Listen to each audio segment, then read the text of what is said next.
Before we get into today's show, let me tell you about the latest deal from Mike Lindell, MyPillow. Once again, the big box stores have canceled their orders simply because they don't agree with Mike Lindell's politics. They don't like it because he supports President Trump. Well, he's going to pass that savings on to you. No more middleman. And boy, does he have some great deals on the Giza Dream Sheets and the Percal bed sheets. Listen to this. Giza Dream queen size, normally $139.98. Your wholesale price, $69.99 when you use promo code Joey. King size, only $79.99. The Percal queen size, normally $89.98. Your wholesale price, $29.98 when you use promo code Joey. Just call 1-800-893-4059 or go to MyPillow.com. Always use promo code Joey. Free shipping options available. This allotment's not going to last very long. When they're gone, they're gone. MyPillow.com. Promo code Joey. Thanks for joining me in the PhD Weight Loss and Nutrition Studios. To lose weight for the last time, visit myphdweightloss.com. After 41 long days, the longest government shutdown in U.S. history, the Senate passed a revised stopgap funding bill to reopen the government and get the country moving again. The bill is now headed back over to the U.S. House, where they're expected to approve the changes made by the Senate. We have the latest details on this bad movie out of Washington. By the way, you know things are getting bad for the Democrats when even The View, yes, that left-wing daytime echo chamber, starts turning on their own. And that's exactly what happened this week with Sonny Hostin yesterday, calling for the end of Chuck Schumer's reign as minority leader.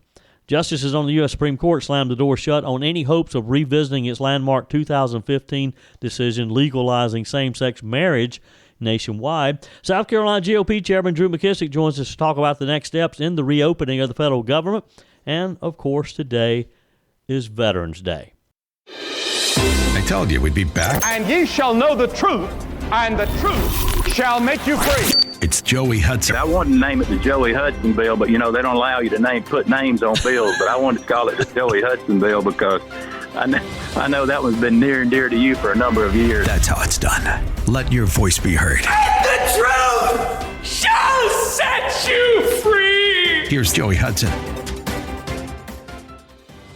So let's pause to honor the men and women who've worn the uniform of the United States of America, those who stood watch for the rest of us so that we could all live free, we could have freedom of speech, we could have freedom of assembly, we could have all the liberty that we know and enjoy.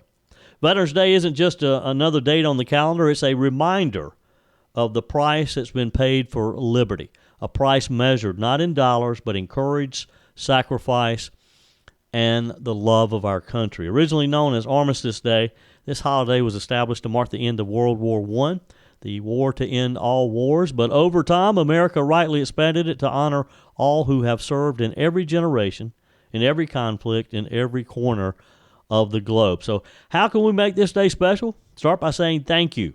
Attend a local Veterans Day parade or ceremony. Visit a memorial. Call a veteran you know. Listen to their story. If you can, volunteer with a group that supports veterans or military families, because while one day will never be enough to repay the debt that we owe these heroes, it's a good place to start. On Veterans Day, we don't just remember their service, we recommit ourselves to being a nation worthy of their sacrifice. So buy them a cup of coffee, buy them breakfast, buy them lunch. Just make sure that veterans in your life know that we do appreciate them. Well, it finally happened after 41 long days. The longest government shutdown in history is almost over. And here's what you need to understand. And this is the headline, although the mainstream media is not going to report it like this. Republicans won this fight, period. The Senate passed a bill late last night. Every Republican senator voted for it except Rand Paul.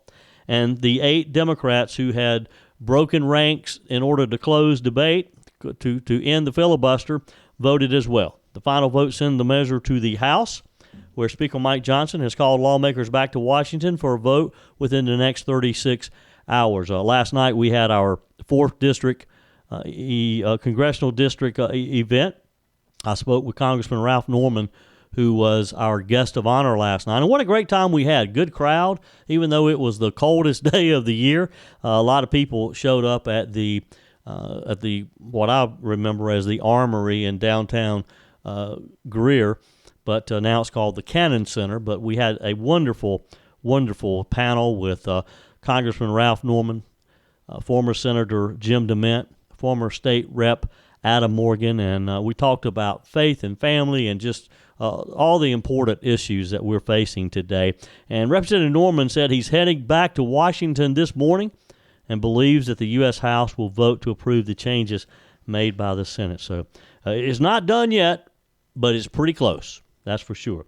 I mean, after a month and a half of gridlock, a lot of political theater, economic pain for literally millions of Americans, we're seeing movement, I think. And make no mistake, this deal, again, let me repeat myself, is a Republican victory.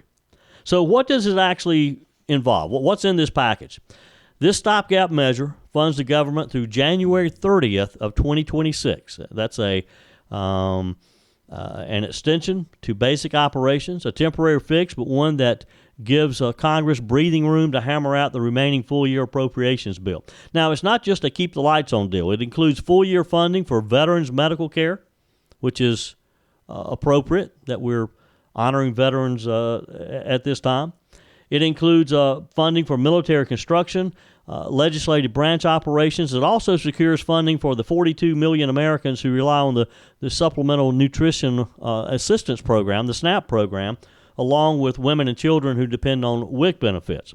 Republicans also won several key national security provisions, funding for the FDA to crack down on Chinese-made e-cigarettes, a ban on U.S. Capitol Police purchasing drones from Chinese tech giants like Huawei and ZTE, and nearly $20 billion for 300 military construction projects, including critical upgrades to our bases and infrastructure around the world. That's a strong pro-America package, and it happened because Republicans stood firm. Now, remember, Democrats had filibustered this thing for 40 days. They shut down the government because they wanted one thing, an extension of Obamacare subsidies that expire at the end of this year. They fought, they fought for this because they thought that if they held out long enough, that Republicans would fold, that President Trump would fold. Well, they didn't. Senate Majority Leader John Thune held his caucus together. One by one, moderate Democrats started to decay. First, it was John Fetterman, then Catherine Cortez Masto, then Jeanne Shaheen, Maggie Hassan, Tim Kaine, Jackie Rosen, and finally Dick Durbin, the number 2 Democrat in the Senate, said time is up. Even Angus King, the independent from Maine, who usually votes with Democrats, said the quiet part out loud. Standing up to Trump did not work. And he's right. The Democrats miscalculated badly on this one. They thought that they could make this a political winner, but Americans saw what was really happening, that the GOP was trying to restore fiscal sanity, and the Democrats were holding the nation hostage over these subsidies. So what did the Democrats actually win after the longest shutdown in history? Well, to be honest, practically nothing. The big victory is a promise. It's just a promise from Senator Thune to hold a vote sometime before the end of the year on extending those Obamacare tax credits, the ACA tax credits. That's it. No guaranteed outcome, no deal in the House, and no commitment from President Trump to sign anything. Speaker Mike Johnson has already said he's making no promises to even bring that measure up for a vote in the U.S. House. That's what 40 days of shutdown got them, a political black eye and a polite we'll see. That all this pain, all of this chaos, particularly in the travel industry with the airlines, for virtually nothing. And you can feel the fallout already. Senate Minority Leader Chuck Schumer, the architect of this disastrous standoff, is taking the heat from every corner of his party. A little bit later in the show, I'm going to share with you what Sonny Hostin over at The View had to say. I mean, she's basically calling for Schumer's resignation, saying that his days are over. Stick around. I got that full story for you. Even liberal pundits are calling this a complete collapse of Democrat leadership.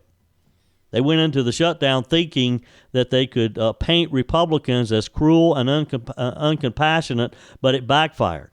They ended up looking like the ones who were willing to let airports grind to a halt, families lose benefits, and federal workers go unpaid just to preserve Obamacare handouts.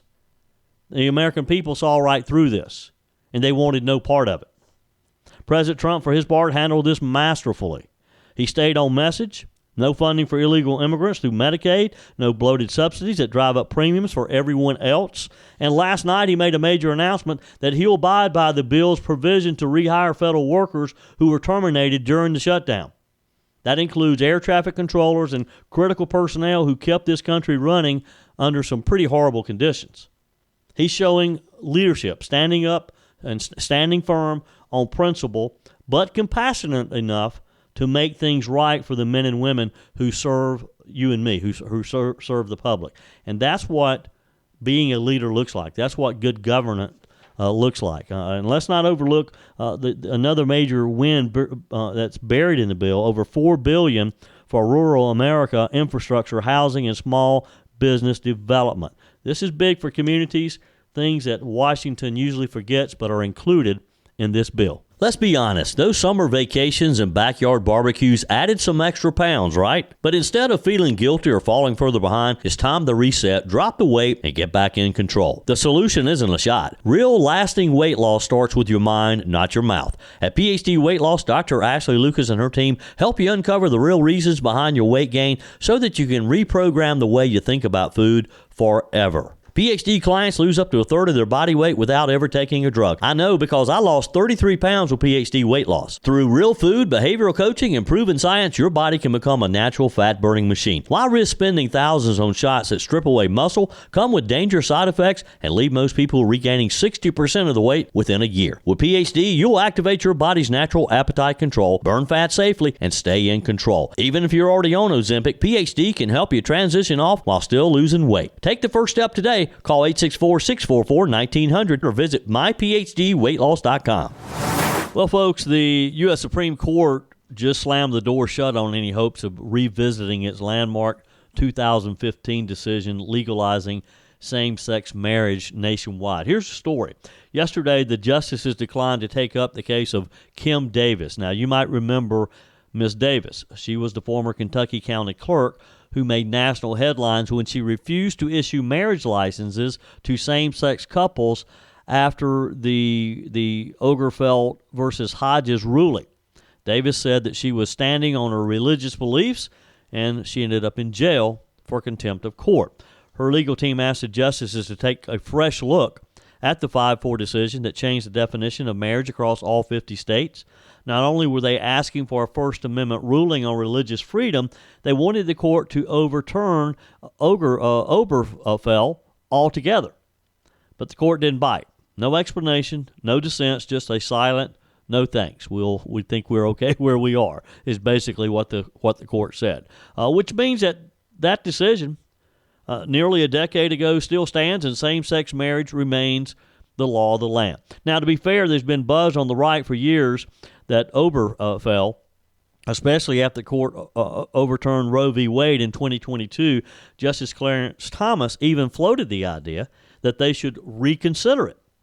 But getting the court to actually revisit that case was always going to be an uphill battle. You need at least 4 justices to agree just to hear the case, and in this case, no takers at all, 0.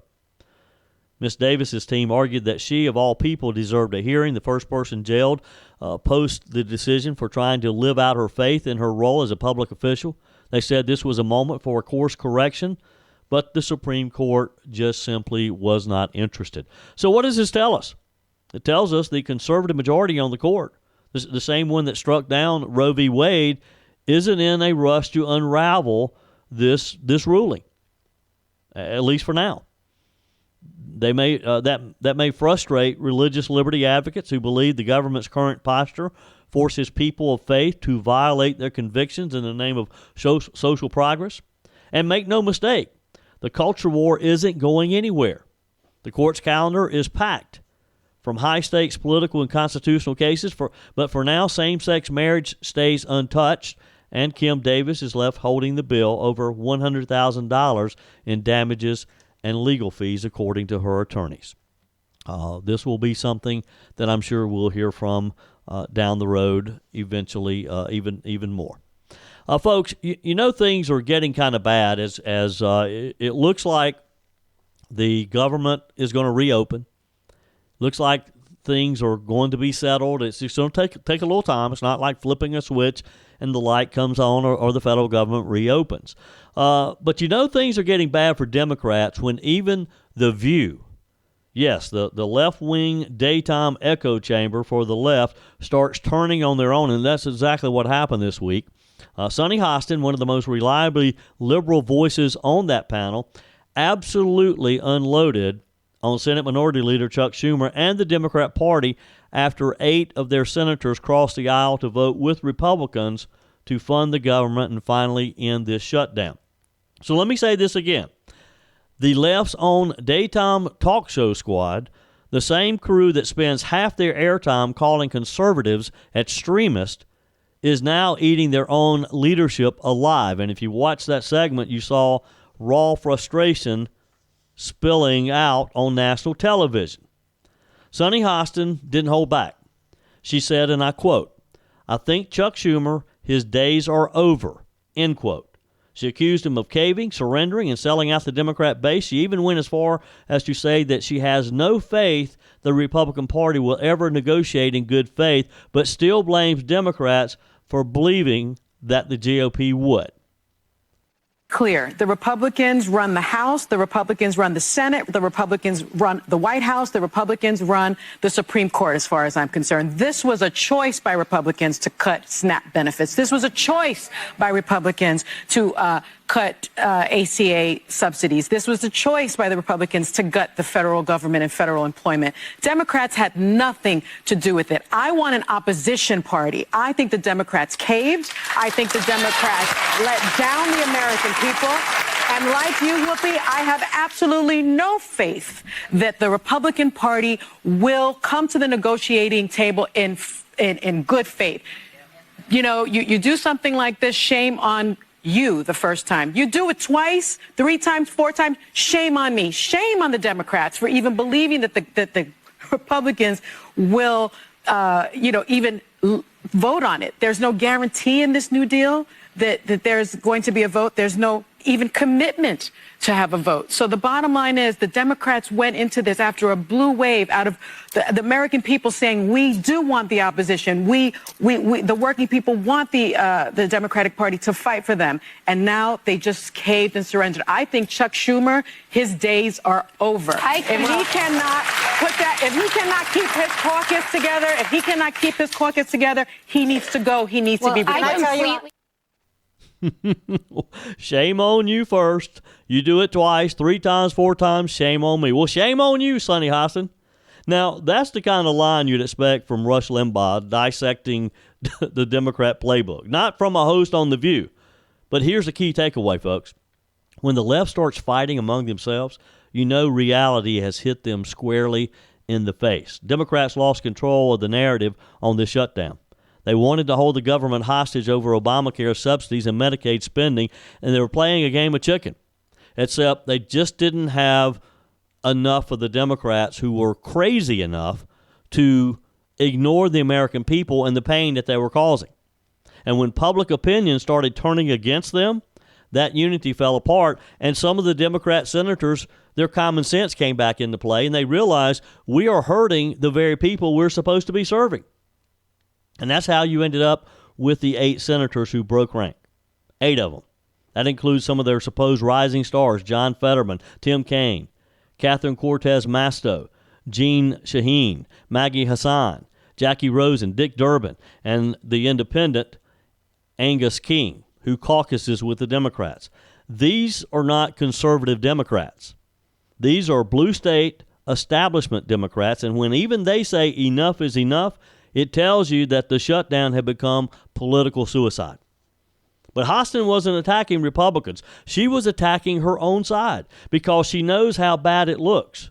Democrats had promised to be the party of working people. Yet the longer this shutdown dragged on, the more it was against the working people, not Washington insiders who were feeling the pain. Everybody was feeling the pain. Airports were in chaos. SNAP payments were delayed. Federal workers were missing paychecks. Americans were just fed up with these kids arguing over the toys in their sandbox. That's why moderate Democrats folded.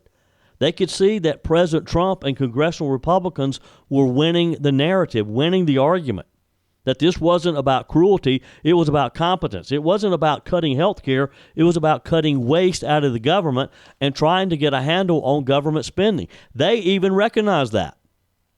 Now, you could feel the tension on that stage. Alyssa Farah Griffin and Sarah Haynes, two of the more centrist voices on The View, actually praised the end of the shutdown. They called it a welcome decision. Sonny Hostin was having none of that.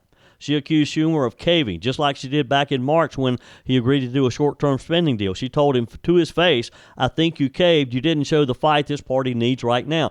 But who in their right mind can argue that ending this shutdown is the right thing to do? I don't care which party side you're on.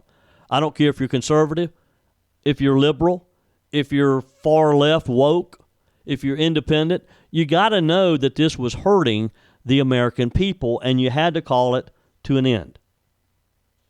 That's the problem with today's Democrat Party. It's being torn apart between the radical activist left, and they don't care about people. AOC, Bernie Sanders, the squad, they don't care what damage they bring on the American people. They just want to be right. They want to appear to be winning the argument at all costs. It doesn't matter what or who is saying what.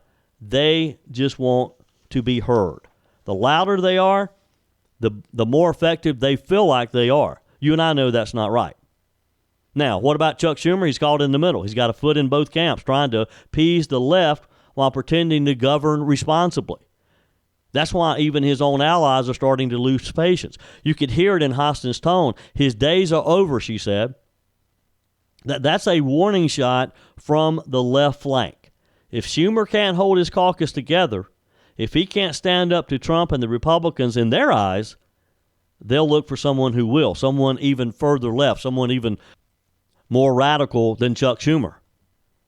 Because they just don't understand the damage that was being done. They think that you got to beat those bad old Republicans at all costs. Well, the cost was simply destroying our country, destroying the life that we know. And that's, I guess they just don't care. That's why they keep voting and approving these excessive spending bills and keeps driving up our debt. But look, Sonny Hostin probably did Chuck Schumer a big favor, because maybe the centrist Democrats will think, well, maybe he's more of us than them if they're attacking him now. Your comments are welcome on the Firmin Ford text line, 864-477-JOEY. That's 864-477-5639. Email's always welcome, joey@joeyhudson.com. Speaking of the Firmin Ford text line, it's never been more important to support locally run businesses owned by people who actually live here in the upstate. Let me take a minute to talk with you about our friends at Firmin Ford. If you're looking for a new vehicle, maybe a great pre-owned vehicle, one you can trust, or maybe you're looking to order that special vehicle. Either way, if you want a new one, a brand new one, or a pre-owned that you can trust, the folks at Firmin Ford, they're there to help you. Their name is on the sign because their name is on the line, because every single transaction is important to them. Jim Firmin, Matthew Firmin. They do business the right way. When you stop by, when you give them a call, or maybe when you just send them a quick email, you're always going to have access to a member of the Firmin Ford family. And by the way, they also offer great service, and you're not going to have to wait weeks and weeks to get it done. And you do not have had to purchase your vehicle at Firmin Ford. Doesn't even have to be a Ford. They service all makes and models. Visit my friends at Firmin Ford online at firminford.com, firminford.com. On this Veterans Day, I thought it appropriate to share this story that caught my attention. Sometimes it's not the explosions on a battlefield that can leave the deepest scars. Sometimes it's just a quiet moment, possibly in an airplane, thousands of miles from war, when a man who's given everything for his country is told he's not able enough. That's the story. That's what happened to Matthias Ferreira. He's a Marine, a husband, a father, and a man who lost both legs serving in Afghanistan, but never lost his will to stand tall. Now, Matthias isn't one to tell a woe is me story. Not this guy. He's what you might call the definition of grit. In 2011, He stepped on an IED while serving with the Marines. When the dust cleared, he was alive. That was the good news, but barely. He had lost both legs. Many would have given up, but not this young man, not Mattias. He learned to walk again on prosthetic legs. Then he learned to run. Then he decided he wasn't done serving, so he became a police officer on Long Island, New York, one of the first double amputees to serve as an officer in the nation. For the past 10 years, Officer Ferreira has been patrolling the streets, protecting his neighbors, coaching his kids' sports teams, and living the kind of all-American life that makes you proud to be from this country. But on May the 17th of this year, Mattias boarded a Delta Airlines flight at JFK Airport. And that's when this Marine faced a different kind of battle. Here's the story. He was heading to Atlanta to surprise his goddaughter. He took his usual seat, an aisle seat in the exit row, which, by the way, is my favorite seat as well. I love to sit in the exit row. You get extra leg room. In his case, he was able to stretch out, and he always preferred that. If you've ever sat there, you know it's got all that extra leg room, which for Mattias, with his prosthetics, makes a world of difference.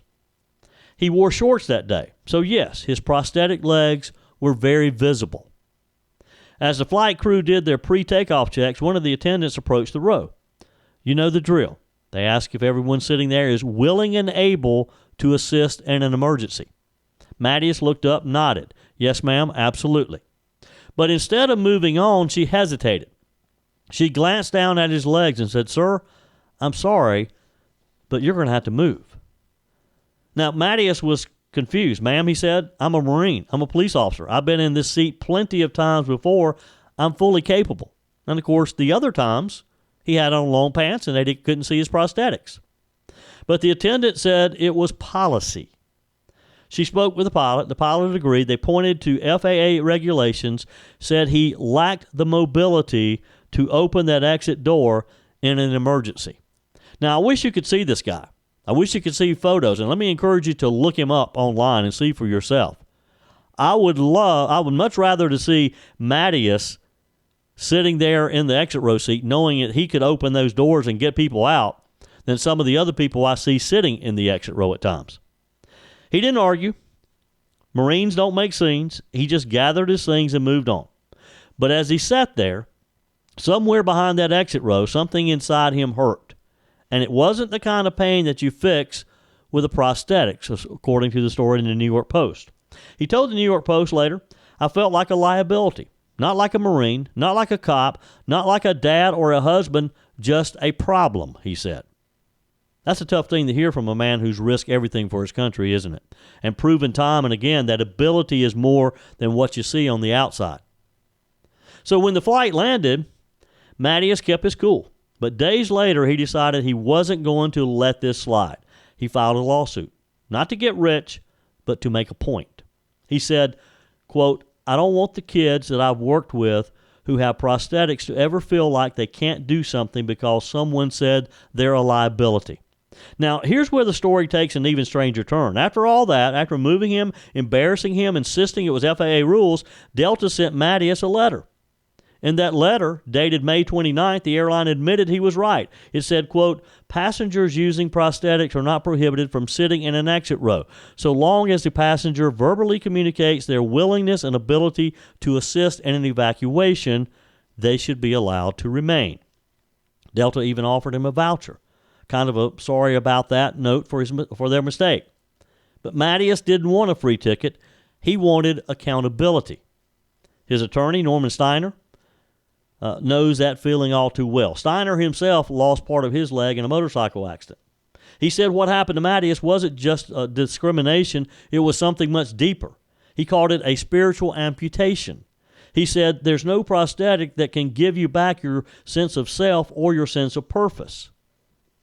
Now, here's a man who's walked on titanium legs through pain, rehab, and sacrifice, and yet the thing that wounded him most was being told he's not strong enough to sit in a certain row on an airplane. Mattias says what happened that day stripped away everything he had worked for, the confidence, the pride, the identity that he had rebuilt. And maybe that's the real lesson in the story. about how we see one another. We talk a lot about diversity and inclusion in America these days. The left loves it. But maybe what we really need is more respect. Respect for one another. Respect for those who fought and bled to protect the freedom that lets us board that airplane in the first place, to be able to travel freely throughout the world. Respect for the idea that able isn't just a word in a policy manual. It's about courage. It's about competence. It's about an individual's character. Matias Ferreira's story reminds us that strength doesn't always come from the legs that carry you. Sometimes it comes from the heart that drives you. And folks, this should have never happened. Again, if you can see this young man, he is a strong individual. And again, he had sat in that seat many times. He just had on long pants. They didn't realize it. His story reminds us that there are a lot of good people out there who may have some type of disability, but have not let that stop them from living life and contributing, doing things. I mean, he's a cop. He's a police officer. He protects his community. And just for good measure, when Matias flew home, he looked at the safety pamphlet in the seat pocket in front of him. There in black and white was an illustration of a man with a prosthetic leg sitting in an exit row helping passengers in an emergency. Can you believe that? He smiled because, as he told reporters later, God forbid a plane goes down. You'd want someone like me in that exit row, someone who's used to the chaos. And he's right.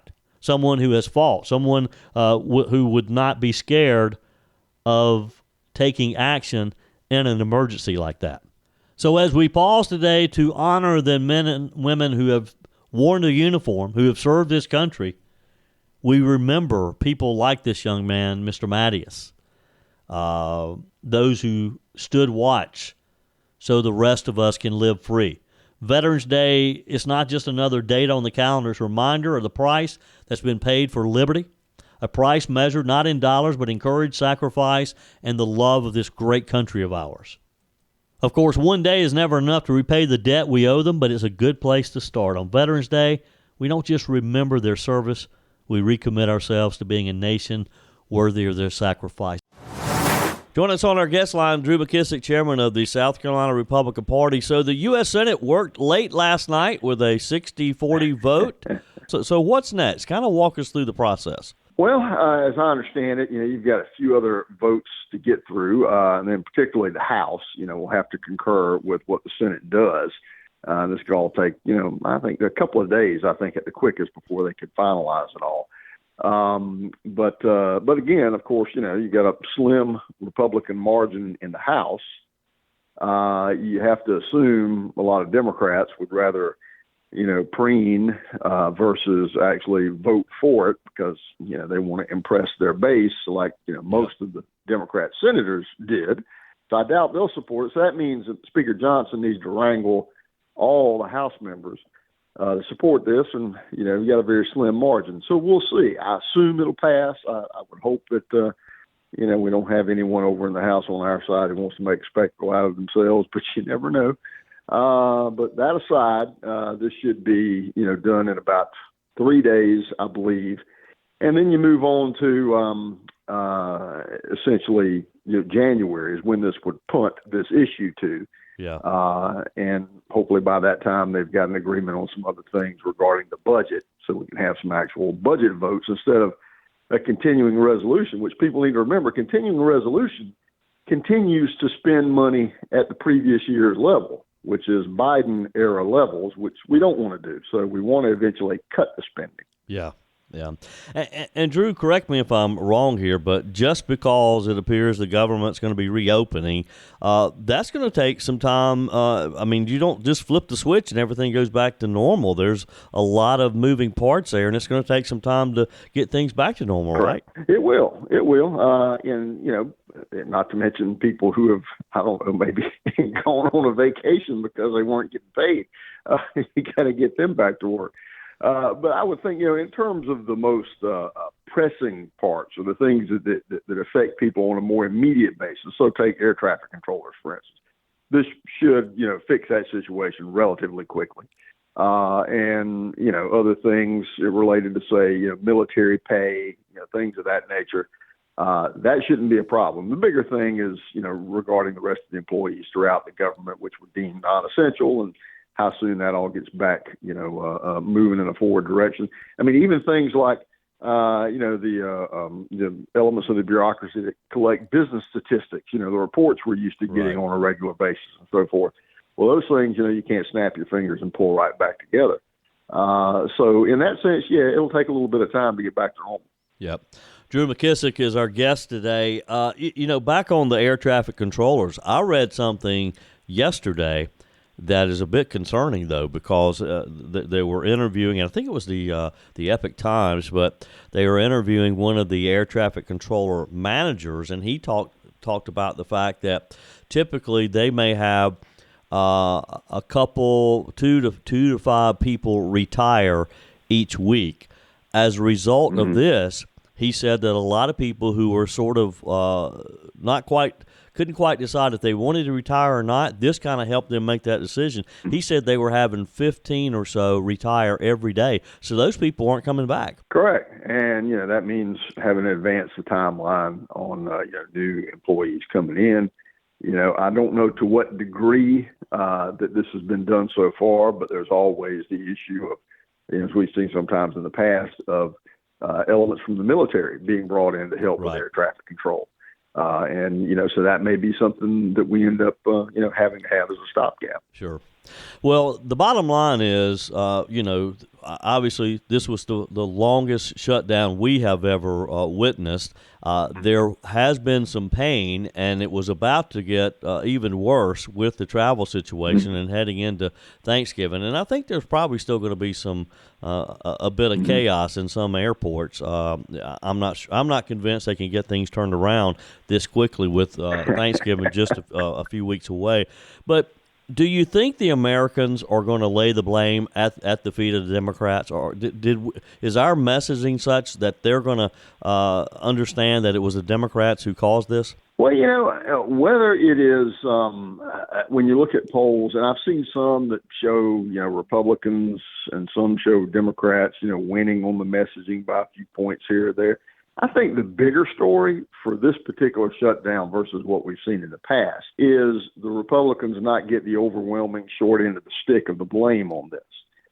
Typically that's what happens, that it's overwhelmingly in terms of the media and the impression and so forth, no matter what the reality is on the ground, the Republicans get the blame for shutting down the government. That has not been the case this time. At best, it's been a close race in either direction, depending on what polls you're looking at, which I think that's an achievement in and of itself. And I think probably has a lot to do with, just the nature of media today being so, spread out, people having access to social media, getting their news from Twitter, et cetera, et cetera.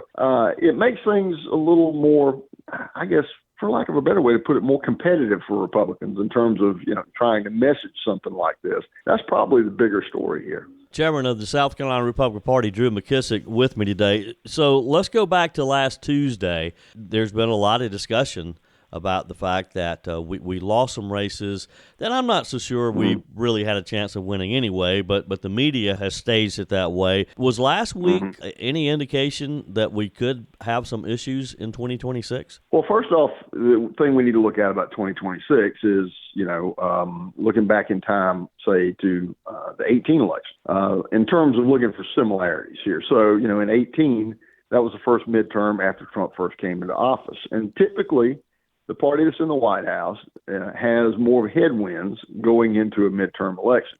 Now, this off-year cycle that we saw is sometimes less predictive of the future than it is a reaction to what had just happened in the preceding year's general election. Plus, the other point that you make is, we're talking about New York City, Virginia, and New Jersey, places that are blue at best, maybe a little bit purple in some areas. I mean, to marvel that Democrats would win these races is sort of like marveling that Mickey Mouse will win an election in Disneyland. Yep. So I mean, it's not exactly competitive territory for Republicans. Republicans have to do a really good job And, so sometimes, campaigns come up short, or the messaging does, and it's very competitive. And so you have headwinds anyway. So I wouldn't look at that as being predictive of next year. What I would look at as far as next year goes is how the economy continues to trend this year and into next year. How much more is Donald Trump able to get done on his list of things that he said he would do when he got elected? Are you keeping your promises? Do people see you as keeping your promises? Yep. To me, that's going to be the biggest predictor of how next November will go. Yep. Drew McKissick, chairman of the South Carolina Republican Party, always good to have you. Have a good one. We'll talk again soon. Yes, sir. Have a good one. Now, take care.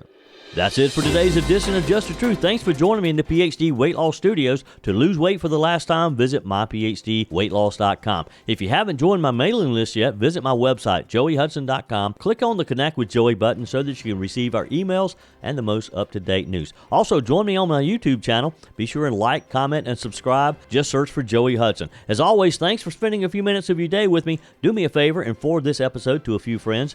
Just click on the share button and send to your contacts. We need to build an army of conservatives to win our country back, and we can do that by continuing to share the truth with our friends and family. Keep those comments coming via the Firmin Ford text line 864-477-JOEY. Email to joey@joeyhudson.com, and I love your messages on the MyPillow message line. Again, that's 864-477-JOEY, 864-477-5639. Be sure and take advantage of the MyPillow special, just $14.88 on the standard MyPillows when you use promo code Joey. Order online at mypillow.com or call 800-893-4053. We're back again tomorrow and hope you'll plan to join us. Until then, remember, God's got this. He's still in control.